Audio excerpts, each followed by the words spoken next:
OBC आंदोलक लक्ष्मण हाके आपल्यासोबत आहेत. सध्या ते आपण बघितलं तर माजलगाववरून पुढे गंगाखेडकडे जात आहेत. त्यांच्यासोबत आपण संवाद साधणार आहोत. गेल्या काही दिवसात बघितलं तर तुमचे बीड जिल्ह्यातील दौरे अचानक वाढले आहेत. काय कारण सांगता येईल याला?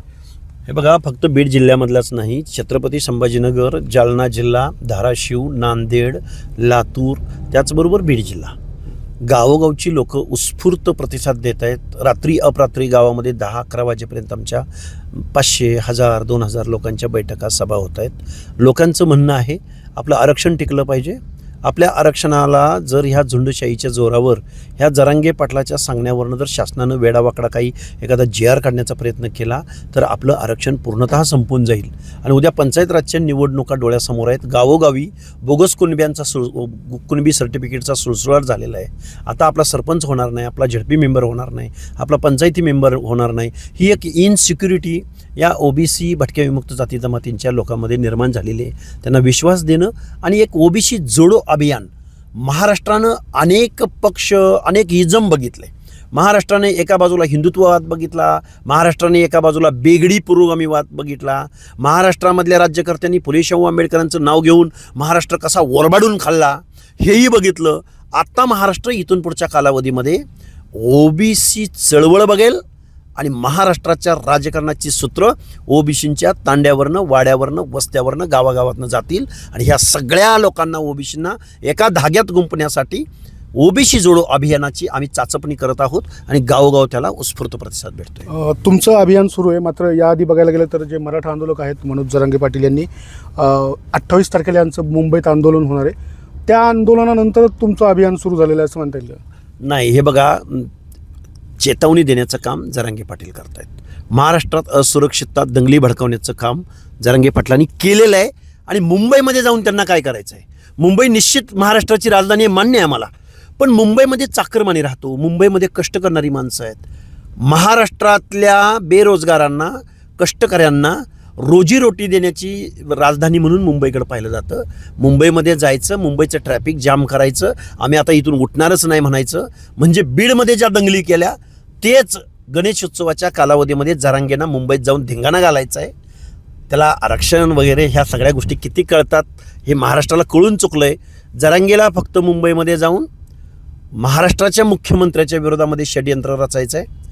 कारण मराठा विरुद्ध अँटी मराठा मुख्यमंत्री यांना महाराष्ट्रात चालत नाही, ही त्याच्या मागची अंडरलाईन आहे. त्यामुळे जरांगे पाटलाला आरक्षणाबद्दल किती ते सिरियस आहेत हे माहिती नाही, पण महाराष्ट्राच्या मुख्यमंत्र्याला खाली खेचणं हा एककलमी कार्यक्रम जरांगेंचा आहे.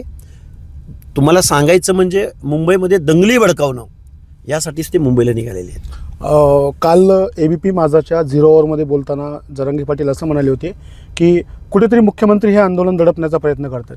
मुख्यमंत्री आंदोलन, अरे कायदेशीर ज्या गोष्टी असतात ते कोणच त्याला दडपू शकत नाही. जेव्हा बेकायदा गोष्टी होतात त्यावेळी त्या गोष्टींना कायदा सुव्यवस्था बघून घेते. त्यामुळे मुख्यमंत्री आज फडणवीस आहेत म्हणून तुम्ही त्यांच्या जातीवरनं किंवा फडणवीसांना तुम्ही टार्गेट करताय. त्यांच्याच ठिकाणी जर दुसरे कोणी मुख्यमंत्री असते तर त्यांनाही या महाराष्ट्राचं पालकत्व म्हणून किंवा महाराष्ट्राचे मुख्यमंत्री म्हणून त्यांना कायदा सुव्यवस्था आणि सर्वसामान्य माणसाचं जीवन हे सांभाळावंच लागतं ना. त्यामुळे आज फडणवीस आहेत, उद्या कोण दुसरा असला तरी त्यांनाही हेच करावं लागणार आहे. त्यामुळे फडणवीसांना त्यांच्या जातीवरून ट्रोल करण्याचा उद्योग जरांगेंनी बंद केला पाहिजे. आता एकीकडे आपण बघितलं तर मनोज जरांगे पाटील हे देखील मुंबईत जात आहेत.